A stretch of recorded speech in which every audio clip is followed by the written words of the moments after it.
usually what I've noticed is Gil will take a position, right? And the other person, the other people can have their position.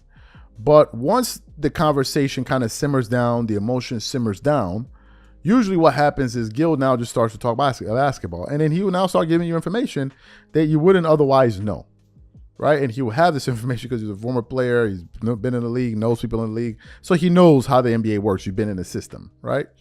Most of us watching the show have not. So obviously you're going to have an insight. And then he gets to a part where he says something that I was unaware of.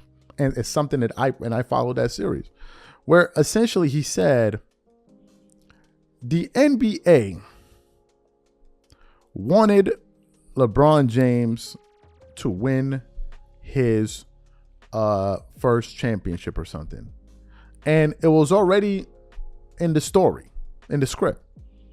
And basically what Gilbert Arenas was doing was he was explaining how championships are given to certain stars, and in this case was given to, and he was breaking it down in ways that I didn't even know. And I was like, wow, this is some pretty interesting information that's worth sharing with the with the audience. So I was like, we got to talk about this today and get a sense of what people are thinking.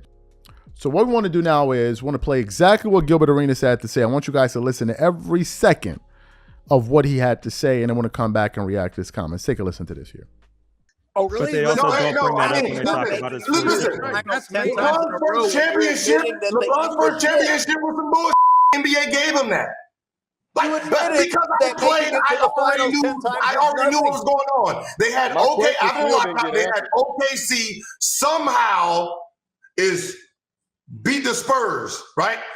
Spurs beat them 2 games, and all of a sudden, if you heard the media, you can go back and watch Game 3. The Spurs is too old.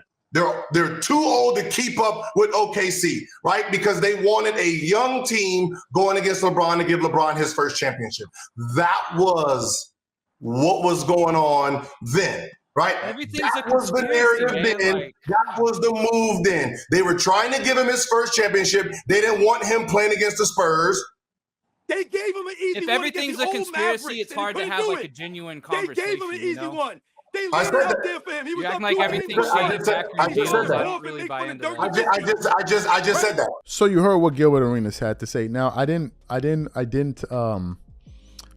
message him before doing the show. Usually when we're talking about Gil, we usually do a show. I usually send him a message like, hey man, check out this clip. So he doesn't feel like, oh, I'm talking behind his back. So I'll probably shoot him a message about the show a little bit later today. But what Gilbert Arenas said was pretty surprising. It was pretty surprising because it basically said that, look, this is the way, this is like a storyline. This is the script, basically. Now, I'm not saying everything is scripted, but he was able to see things that were happening and understand, look, that's what's really taking place here. That's what's really taking place there. Now, here's what's interesting about this. During that sit down, they asked him to rank his top 3 players.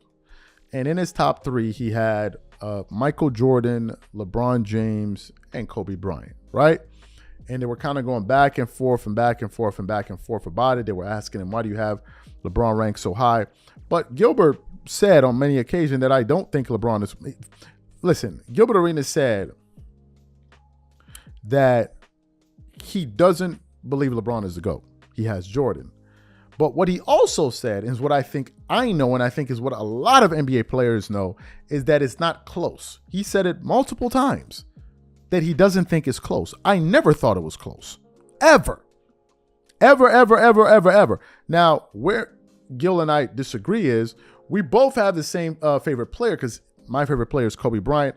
His favorite player is Kobe Bryant of all time. But instead, he has LeBron ranked ahead of Kobe, and I have Kobe ranked ahead of LeBron. And that was a major argument point in that show. I mean, it was a very, very interesting debate. I mean, you guys should go check it out. Yeah, it was people kind of going back and forth with each other. You know, it got not heated, but spirited at various moments. But what's surprising is he's basically saying that the LeBron's first championship was basically given to him by the NBA. Like, here, have it. Here, it's yours. Like, you can have it. You can have it. There you go. Right. And I don't know what LeBron fans will feel hearing this, but I know there's some LeBron fans that feel like, oh man, this guy's the greatest thing since sliced bread. And I've personally said that, look, although LeBron is a great player to me, he's in my top 5. I do believe that this Michael Jordan and LeBron GOAT debate is fabricated. I think it's a media invention, and I think there's absolutely zero substance to it. Absolutely zero substance. And what I believe is that people arguing for LeBron being closer to Jordan are people that like LeBron, because there's no real sense in it.